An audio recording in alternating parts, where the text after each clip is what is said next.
नमस्कार दोस्तों, मैं doctor Rameshwar, orthopaedic surgeon, entrepreneur and chairman Shri Sai group of hospitals. आज मैं आपके साथ एक ऐसे बीमारी के बारे में चर्चा कर रहा हूं जिसके मरीज आपके घर में भी बूढ़े बुजुर्ग, आपके माँ पिता या आपके दादा दादी में हो सकते हैं। ये घुटने की बीमारी के बारे में हम चर्चा करेंगे। ये बहुत ही कॉमन है। अगर आप किसी भी घर में चले जाएंगे, अगर आपके घर में बुजुर्ग हैं तो घुटने की तकलीफ से ग्रसित है। और इसके कारण बहुत सारे हैं, लेकिन बहुत सारे कारणों में जो मेन कारण जो रहता है वो अधिकतर समय रहता है कि ओल्ड एज के हिसाब से जो घुटने की हड्डियां रहती है, जहां ज्वाइंट रहती है घुटने की, जो ये मूर्ति है सीधा होती है, और यही ज्वाइंट में ज्वाइंट की हड्डी के बीच का जो गद्दी रहता है, जिसको हम लोग मेडिकल टर्म में कार्टिलेज बोलते हैं, धीरे धीरे डैमेज हो जाता है। और वो डैमेज होने के कारण से वो हड्डियों से टकराती है और इससे पेन होने लगता है। और एक्चुअली ये बीमारी अगर देखा जाए तो अधिकतर समय तो एज रिलेटेड रहती है कि विद टाइम सब, जैसे गाड़ी का चक्का रहता है घिसते जाता है, वैसे ही ये ज्वाइंट यूज होते होते धीरे धीरे घिस जाता है। और ओल्ड एज में बहुत ही कॉमन है। अगर आप देखिएगा तो अभी के एज में, अगर पुराने जनरेशन में और अभी में, क्योंकि लाइफस्टाइल में भी बहुत सारे चेंजेस हो गए हैं, लोगों का दिनचर्या ऐसा हो गया है कि वजन धीरे धीरे बढ़ रहा है, फिजिकल एक्टिविटी कम हो रही है, एक्सरसाइज नहीं है, इसके कारण से ये चीजें और भी बढ़ रही है। लेकिन ये समस्या है और इसका क्या इलाज है?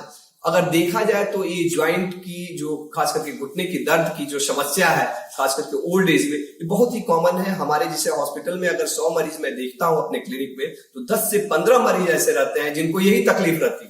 और इसका मेन इलाज जो है ना, अगर देखा जाए तो कोई इलाज नहीं है। जो घुटने का एक बार वो घुटना डैमेज हो गया तो उसको पूरा ठीक करने का कोई इलाज नहीं है। इसका दो ही इलाज है, मोटा मोटी समझे तो, कि ये आप समझिए कि आपकी गाड़ी है, ये गाड़ी खराब हो गई है तो दो ही इलाज है, या तो गाड़ी बदल दीजिए, ऑपरेशन करके ज्वाइंट बदल दीजिए, लेकिन ये बहुत महंगा ऑपरेशन है और सभी मरीजों में जरूरत भी नहीं होता। दूसरा एक इलाज है कि इसको बचाइए। अब ये ज्वाइंट थोड़ा खराब हो गया, आप इसको बचाइए। आप इसको कैसे बचा सकते हैं? तो इसको बचाने का सबसे सिंपल तरीका है, अगर आपका शरीर बहुत भारी है तो वजन कम करिए, क्योंकि आप जैसे ही वजन कम करते हैं, आपका ऐसे ही इस पे जोर कम हो जाता है और ये आपका घुटना बचना शुरू हो जाता है। अगर आप अपना वजन कैसे कम करें, इसके लिए एक हमारा पुराना वीडियो है, आप उसे देख सकते हैं। दूसरा चीज है कि इस पे प्रेशर कम करिए। घुटना को मोड़ के, जैसे पलथी मार के जो बैठते हैं, जैसे पूजा के लिए बैठते हैं, चाहे चुक्का मुक्का बैठते हैं, जैसे इंडियन लोग जैसे बाथरूम के लिए, चाहे पैखाना करने के लिए बैठते हैं, उस तरह से बैठना बचाना चाहिए। जहां तक हो सके घुटना को पूरा नहीं मोड़िए। 90 डिग्री तक आप मोड़ सकते हैं, लेकिन पूरा नहीं मोड़ना है। पलथी मार के चुक्का मुक्का नहीं बैठना है। पैखाना के लिए कमोड यूज करिए। आपको खाना बनाना है, आपको बर्तन धोना है, आपको कपड़ा धोना है, आप लगे तो कभी नीचे बैठना भी पड़ता है, तो ऊंचा एक मचिया रहता है, चाहे स्टूल रहता है, उस पर बैठ के पैर पसार के आप काम कर सकते हैं, लेकिन पूरा घुटना मोड़ के नहीं बैठना है। और सबसे मेन है कि सीढ़ी चढ़ना उतरना बचाइए। अननेसेसरी तो बिल्कुल बचाइए। जहां तक हो सके सीढ़ी चढ़ना उतरना बचाइए। कभी सीढ़ी चढ़ना भी पड़ता है तो एक एक सीढ़ी चढ़िए, रेलिंग पकड़ के चढ़िए। एक और चीज, कितना बार मरीज लोग बोलते हैं, क्योंकि उनको इतना कष्ट रहता है कि चलना फिरना बिल्कुल मुश्किल रहता है, लेकिन इसमें चलना बेनिफिशियल होता है। अगर आप बिछावन पे बैठ सकते हैं, बैठ के पैर मोड़ सकते हैं, सीधा कर सकते हैं तो वो करिए। अगर नहीं, अगर आप खड़ा हो सकते हैं तो खड़ा होइए, कुछ सहारा से वॉकर लेके, चाहे कुछ सहारा से छड़ी लेके कुछ चलिए।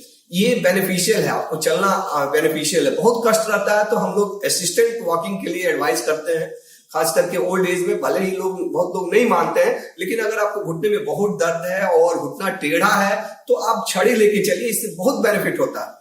अगर ये मोटा मोटी ये 4-5 चीजों का ध्यान दें कि हम वजन अपना अगर ज्यादा है तो कम करें, नीचे बैठना उठना बिल्कुल बंद करें, इंग्लिश पैखाने का यूज करें, कमोड का यूज करें, सीढ़ी चढ़ना उतना अवॉइड करें। सीढ़ी चढ़ते हैं तो एक एक सीढ़ी चढ़े, रेलिंग पकड़ के चढ़े, और चलते हैं तो छड़ी लेके चढ़े।